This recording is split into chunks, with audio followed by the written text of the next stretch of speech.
जीवन का रूपांतरण, रामचरितमानस के दिव्य सूत्र।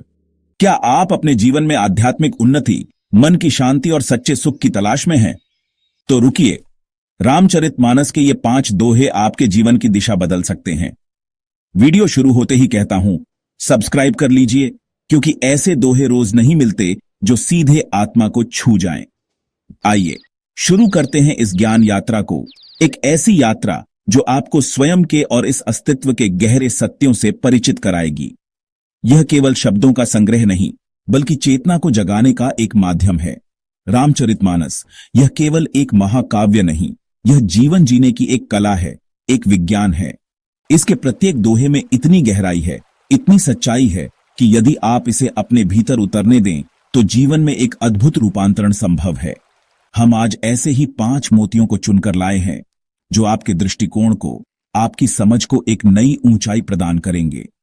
यह ज्ञान केवल सुनने के लिए नहीं, बल्कि अनुभव करने के लिए है, अपने जीवन में आत्मसात करने के लिए है। तो अपने मन को शांत करें, अपनी इंद्रियों को एकाग्र करें और इस प्राचीन ज्ञान गंगा में डुबकी लगाने के लिए तैयार हो जाएं। यह कोई मनोरंजन नहीं, यह एक साधना है, एक प्रयास है स्वयं को बेहतर बनाने का, अपने जीवन को अधिक सार्थक और आनंदपूर्ण बनाने का। यह अवसर है उन बंधनों को पहचानने और उनसे मुक्त होने का जो अनजाने में हमने स्वयं ही निर्मित कर लिए हैं। चलिए इस पवित्र यात्रा का आरंभ करते हैं। पहला दोहा जो हम ले रहे हैं वह है, जहां सुमति तहां संपत्ति नाना, जहां कुमति तहां बिप्ति निदाना। इसका अर्थ है, जहां अच्छी बुद्धि, सही समझ होती है, वहां विभिन्न प्रकार की संपदाएं स्वाभाविक रूप से आ जाती हैं, और जहां कुमति यानी विकृत बुद्धि या गलत सोच होती है, वहीं विपत्तियों का मूल कारण छिपा होता है। यह केवल भौतिक संपत्ति की बात नहीं है, यह जीवन के हर आयाम में समृद्धि की बात है। स्वास्थ्य, संबंध, शांति और आनंद। सुमति एक ऐसी भूमि है जहां खुशहाली के बीज अंकुरित होते हैं। सुमति क्या है? यह केवल सकारात्मक सोचना नहीं है। सुमति का अर्थ है आपकी बुद्धि का अस्तित्व की विशाल बुद्धि के साथ संरेखित होना। यह एक ऐसी स्पष्टता है, एक ऐसी पारदर्शिता है जिससे आप चीजों को वैसे ही देख पाते हैं जैसी वे हैं, बिना किसी लाग लपेट के, बिना अपने राग द्वेष के रंग चढ़ाए। जब आपकी बुद्धि इस प्रकार निर्मल और तीक्ष्ण होती है तो आपके निर्णय, आपके कर्म सब स्वतः ही सही दिशा में जाते हैं। यह एक आंतरिक प्रकाश की तरह है जो मार्ग को आलोकित करता है। और संपत्ति, यह केवल धन दौलत का ढेर नहीं, सच्ची संपत्ति तो आंतरिक है। मन की शांति एक संपत्ति है, स्वस्थ शरीर एक संपत्ति है, प्रेमपूर्ण संबंध एक संपत्ति है, और सबसे बढ़कर आनंदित चित्त सबसे बड़ी संपत्ति है। जब आपके भीतर सुमति का वास होता है तो ये सभी संपदाएं आपके जीवन में सहज रूप से प्रकट होने लगती हैं, क्योंकि तब आप बाहरी परिस्थितियों के दास नहीं रहते, बल्कि अपने आंतरिक जगत के स्वामी बन जाते हैं। इसके विपरीत कुमति क्या है? कुमति है बुद्धि का विकृत हो जाना, अहंकार, भय, लालच और सीमित धारणाओं से ग्रस्त हो जाना। जब बुद्धि इन नकारात्मक शक्तियों के प्रभाव में होती है तो वह सही और गलत का भेद नहीं कर पाती। उसके निर्णय भ्रमित होते हैं, उसके कर्म विनाशकारी होते हैं। यह ऐसी स्थिति है जैसे किसी ने अपनी ही आंखों पर पट्टी बांध ली हो और फिर सही रास्ते पर चलने की अपेक्षा करे। कुमति केवल दुख को ही जन्म देती है। तो प्रश्न यह उठता है कि इस सुमति को कैसे विकसित किया जाए। इसका मार्ग है आत्मनिरीक्षण, जागरूकता और निरंतर साधना। अपने विचारों के प्रति सजग होना, अपनी भावनाओं के पैटर्न को समझना और अपनी धारणाओं पर प्रश्न उठाना, यही सुमति की ओर पहला कदम है। योग, ध्यान और सत्संग ऐसे उपकरण हैं जो इस प्रक्रिया में आपकी सहायता कर सकते हैं। यह एक सतत प्रक्रिया है, स्वयं पर निरंतर कार्य करने की। अब हम दूसरे दोहे पर आते हैं। सठ सन करिया नेह फल नाही, बिनु सुधि नीच देई उपद्रव ताही। इसका तात्पर्य है कि मूर्ख या दुष्ट व्यक्ति से स्नेह करने का, प्रेम करने का कोई सार्थक परिणाम नहीं निकलता। ऐसा व्यक्ति बिना किसी विशेष कारण के, अपनी मूल प्रकृति के कारण ही संकट या उपद्रव खड़ा कर देता है। यह एक बहुत ही व्यावहारिक सीख है जो हमें अपने संबंधों के प्रति सचेत करती है। सठ शब्द का अर्थ केवल मूर्ख नहीं, बल्कि वह व्यक्ति भी है जिसकी ऊर्जाएं नकारात्मक दिशा में लगी हुई हैं, जिसकी चेतना निम्न स्तर पर है, जो अपने अहंकार और वासनाओं का दास है। ऐसे व्यक्ति से जब आप स्नेह करते हैं अपनी ऊर्जा का निवेश करते हैं तो वह ऊर्जा व्यर्थ चली जाती है। यह ठीक वैसा ही है जैसे आप किसी छिद्र युक्त पात्र में अमृत डालने का प्रयास कर रहे हों। वह टिकेगा नहीं, बह जाएगा। नेह फल नाही, स्नेह का फल क्यों नहीं मिलता?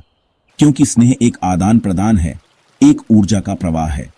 यदि दूसरा पात्र ग्रहणशील नहीं है या उसकी प्रकृति ही विकृत है तो वह आपके स्नेह का मूल्य नहीं समझेगा या उसका दुरुपयोग करेगा। मूर्ख व्यक्ति आपके प्रेम को आपकी कमजोरी समझ सकता है और दुष्ट व्यक्ति इसे अपने स्वार्थ सिद्धि का साधन बना सकता है। इसलिए विवेक का प्रयोग यहां अत्यंत आवश्यक है। बिनु सुधि नीच देई उपद्रव ताहि, यह पंक्ति और भी महत्वपूर्ण है। बिनु सुधि अर्थात बिना किसी कारण के, बिना किसी प्रोवोकेशन के। ऐसे व्यक्तियों की प्रकृति ही उपद्रवकारी होती है। उनकी आंतरिक अशांति, उनकी नकारात्मकता उन्हें चैन से बैठने नहीं देती। वे कहीं न कहीं, किसी न किसी रूप में समस्याएं उत्पन्न करते ही रहते हैं। यह उनकी मजबूरी है क्योंकि वे अपनी निम्न प्रवृत्तियों से संचालित होते हैं। इसलिए यह दोहा हमें सिखाता है कि संबंधों के चयन में अत्यंत सावधानी बरतनी चाहिए। स्नेह और मित्रता उन्हीं से करें जो सकारात्मक हों, जो विकासोन्मुख हों, जिनकी संगति में आपकी ऊर्जा का उत्थान हो। यह कोई स्वार्थ नहीं बल्कि आत्मरक्षा और आत्मविकास के लिए आवश्यक है। अपने आंतरिक वातावरण को शुद्ध और सकारात्मक बनाए रखना आपकी जिम्मेदारी है और इसमें आपके संबंधों की महत्वपूर्ण भूमिका होती है। तीसरा दोहा है, मूरख सेवक सठ अरु नारी, कुपट निपट नरक के द्वारी। इस दोहे का शाब्दिक अर्थ है कि मूर्ख सेवक, दुष्ट व्यक्ति और चरित्रहीन स्त्री, ये सभी कुमार्ग पर ले जाने वाले और निश्चित रूप से नरक के द्वार हैं। इस दोहे को समझने के लिए हमें इसके गहरे अर्थ में जाना होगा, न कि केवल शाब्दिक अनुवाद पर अटकना होगा। यहां नरक कोई भौगोलिक स्थान नहीं बल्कि आंतरिक पीड़ा, अशांति और पतन की अवस्था है। मूर्ख सेवक, यदि आपके सहायक, आपके उपकरण या आपकी अपनी ही इंद्रियां और मन मूर्खतापूर्ण ढंग से कार्य कर रहे हैं तो वे आपको सही दिशा में कैसे ले जा सकते हैं? यदि आप किसी ऐसे व्यक्ति पर निर्भर हैं जो अज्ञानी है, अविवेकी है, तो वह आपके अच्छे भले काम को भी बिगाड़ देगा। इसी प्रकार यदि आपका अपना मन ही मूर्खतापूर्ण विचारों से भरा है तो वह आपका सबसे बड़ा शत्रु बन सकता है, आपको कुमार्ग पर धकेल सकता है। सठ यानी दुष्ट या कुटिल व्यक्ति, ऐसे व्यक्ति की संगति, जैसा कि हमने पिछले दोहे में भी देखा, अत्यंत हानिकारक होती है। उनकी नकारात्मक ऊर्जा, उनके बुरे विचार और उनके कुकर्म आपके जीवन को भी दूषित कर सकते हैं। वे आपको भी अपने जैसे बनाने का प्रयास कर सकते हैं या कम से कम आपकी सकारात्मकता को तो नष्ट कर ही सकते हैं। ऐसे लोगों से दूर रहना ही श्रेयस्कर है। नारी, यहां नारी शब्द को किसी लिंग विशेष से जोड़कर देखना संकीर्णता होगी। गोस्वामी तुलसीदास जी के समय की सामाजिक संरचना भिन्न थी। आज के संदर्भ में हमें इसके भाव को समझना चाहिए। यहां नारी उस ऊर्जा या उस प्रकार के व्यक्ति का प्रतीक हो सकती है जो चरित्रहीन हो, जिसकी निष्ठा संदिग्ध हो, जो अपने आकर्षण या मोहजाल में फंसाकर व्यक्ति को नैतिक पतन की ओर ले जाए। यह पुरुष भी हो सकता है, स्त्री भी। मूल बात है चरित्रहीनता और कुमार्ग पर ले जाने वाली प्रवृत्ति। यह दोहा हमें संगति के महत्व को गहराई से समझाता है। आप जैसे लोगों के साथ रहते हैं वैसे ही बनने लगते हैं। यदि आप सकारात्मक, ज्ञानी और चरित्रवान लोगों की संगति में रहेंगे तो आप भी ऊंचे उठेंगे। यदि आप नकारात्मक, अज्ञानी और चरित्रहीन लोगों से घिरे रहेंगे तो आपका पतन भी निश्चित है। इसलिए अपने मित्रों, अपने सहयोगियों और अपने आसपास के वातावरण का चुनाव अत्यंत सावधानी से करें। चौथा दोहा है, जासु बचन सुनी को मर जाई, सो बरूबक कहिया बड़ाई। इसका अर्थ है कि जिस व्यक्ति के वचन सुनकर, जिसकी बातें सुनकर किसी का जीवन नष्ट हो जाए या कोई मरणासन्न पीड़ा को प्राप्त हो, ऐसे व्यक्ति की प्रशंसा करना, चाहे वह कितना ही मीठा क्यों न बोलता हो, उचित नहीं है। उसकी वाणी की मिठास एक छलावा मात्र हो सकती है। जासु बचन सुनी को मर जाई, यहां मर जाई का अर्थ केवल शारीरिक मृत्यु तक सीमित नहीं है। इसका व्यापक अर्थ है किसी की आत्मा का मर जाना, किसी की आशा का टूट जाना, किसी के सम्मान का हनन हो जाना, किसी के जीवन में गहरा अंधकार छा जाना। शब्द अत्यंत शक्तिशाली होते हैं। वे जीवन दे भी सकते हैं और जीवन ले भी सकते हैं। कुछ लोगों की वाणी में ऐसा विष होता है कि वह सुनने वाले के हृदय को छलनी कर देती है। सो बरूबक कहिया बढ़ाई, बरूबक का अर्थ है चाहे वह कितना ही अच्छा वक्ता क्यों ना हो, कितने ही सुंदर और मीठे शब्दों का प्रयोग क्यों न करता हो। बड़ाई यानी प्रशंसा। ऐसे व्यक्ति की प्रशंसा करना, उसे सम्मान देना समाज के लिए घातक है, क्योंकि इससे ऐसे लोगों को प्रोत्साहन मिलता है जो अपनी वाणी का दुरुपयोग करते हैं, जो शब्दों की आड़ में दूसरों को हानि पहुंचाते हैं। यह दोहा हमें सिखाता है कि हमें केवल शब्दों की बाहरी चमक दमक पर नहीं जाना चाहिए, बल्कि उनके पीछे छिपी नीयत को, उनके प्रभाव को देखना चाहिए। बहुत से लोग होते हैं जो बोलते बहुत मीठा है, पर उनके हृदय में कपट और द्वेष भरा होता है। उनकी मीठी बातें केवल एक मुखौटा होती हैं, जिसके पीछे उनका असली विकृत चेहरा छिपा होता है। ऐसे लोगों को पहचानना अत्यंत आवश्यक है।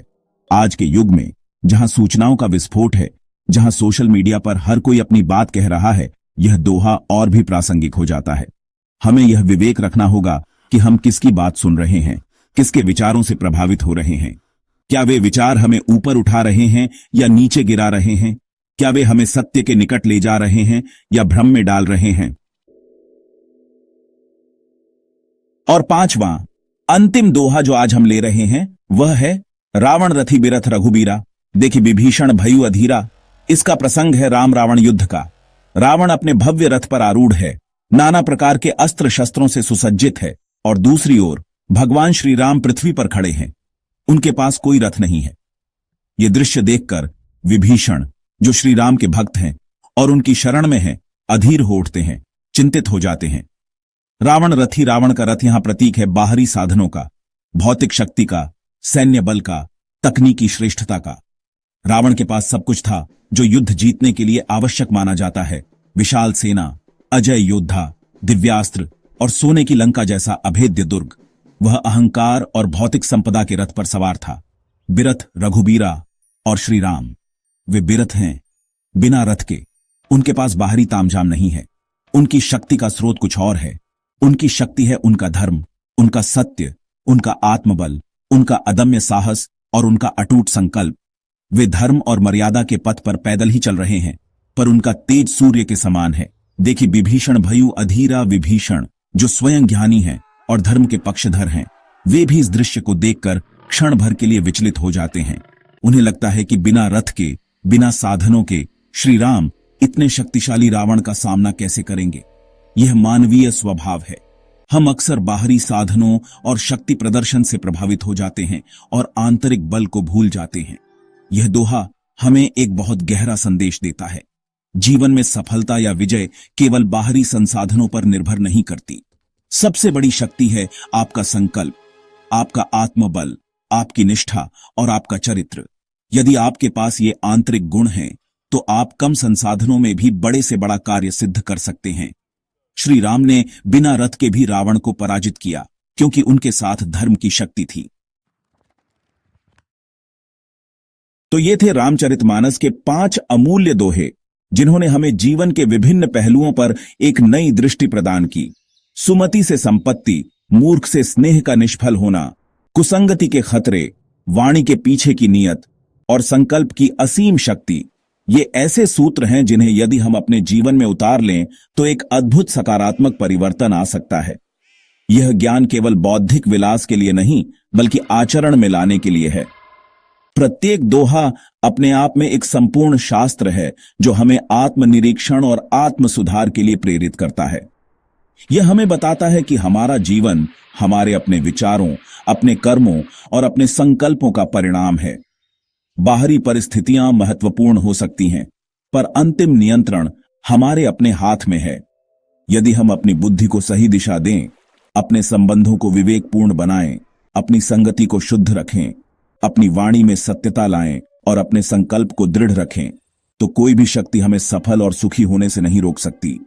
अगर इन दोहों ने आपकी सोच को झकझोर दिया हो तो वीडियो को लाइक करें, शेयर करें और गॉडली ग्रोथ चैनल को सब्सक्राइब करना न भूलें। ऐसे ही गूढ़ और दिव्य ज्ञान के लिए जुड़े रहिए। जय श्री राम।